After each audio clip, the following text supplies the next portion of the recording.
We are joined now by a local visual artist, Julia Bottoms, and she is one of 12 artists selected across the country for the U.S. Postal Service Forever Stamp Series. This is so cool. Julia designed 2 of the stamps for the Figures of the American Revolution series, with her portraits honoring influential leaders during that time period.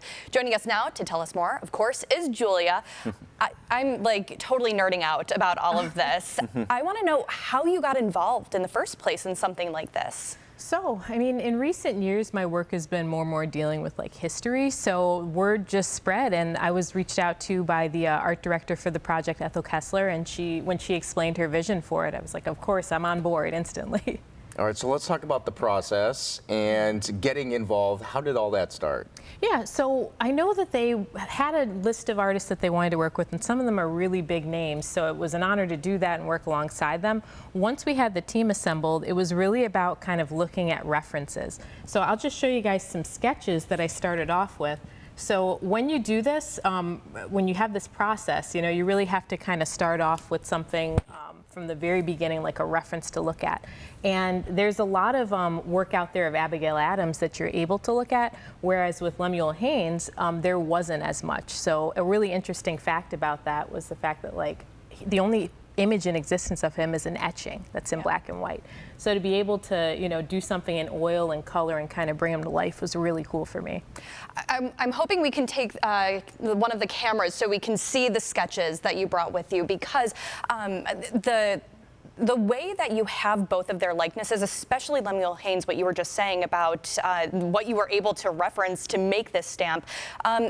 I want to go back to the beginning. Did you choose the 2 figures that you would be doing, or were they assigned? And how cool is it to be able to work on both of these? Yeah, so they were assigned, but I feel like they lined up so well with my own personal practice. I mean, doing both of these figures, I feel a connection to my own studio work and the themes that are really important to me. But yeah, just getting to like, you know, honor their legacies was really cool for me. And let's just make sure that we're clear. People can go to the U.S. Postal Service, they can go to a post office and buy these stamps. Exactly, yeah. Right, and this is happening across the country. Yeah, everywhere. So it's a little piece of my artwork gets to travel, you know, every time somebody puts a letter out. So I think that that's such an honor to represent Buffalo in that way on a national scale. Have you seen them at this point already, the actual stamp? I have like 20 of them. Oh, I can imagine. What was that feeling like for you? Okay, here we go. If you don't mind showing those sketches. That is so cool to see. And then what we have here are what the finished products look like as well. Yeah. You know, what was that feeling like for you the first time that you saw those forever stamps? I mean, it's surreal. You know, you look at them and you think about the magnitude of what that means to have a project like that. And again, to know that the work's going to travel to homes all across the country, I think that it's kind of a surreal moment, you know, to see it in person and, you know, open. And for example, we had a book too that we produced. And so to open that up and kind of see the process and look back and reflect, it's just surreal. It's really like an honor.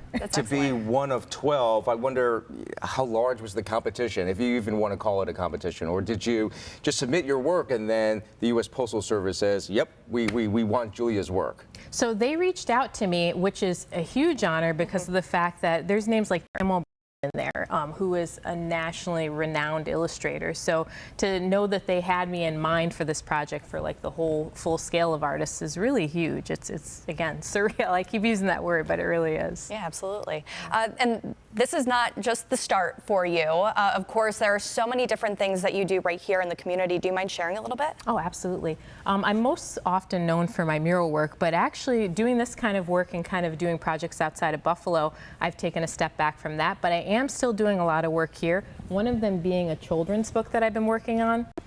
I'm finding there's this crossover with history in a lot of what I do. So this book is looking at kind of figures that are underrepresented in medicine and science, and it's just a way to connect kids to that history. So I'm really excited about this one. This is through support with ASI, so great art organization. And for people to look at your work more in depth, do you have a gallery? Do you have something that's brick and mortar, or is it mainly online? Well, I have a studio. You can look, of course, online at www.juliabottoms.com. But if you want to see my work in person, actually it's good timing. Tomorrow I'm going to be presenting a series of work for the Afro Sankofa Festival at AKG. Excellent. And yeah, this is a project that I've been working on for a while now with UB Communities of Care. So all of the work will be in person there. Can people go out to post offices now locally and get your stamps? Yeah, yep, absolutely. So mail lots of letters. Yeah, there you go, exactly. We'll do just that. All right, well, we were just blown away, Julia. It's an amazing story, and it's awesome that you're local and that you're doing this work, and it's just amazing. So, Thank you so we're all much. impressed.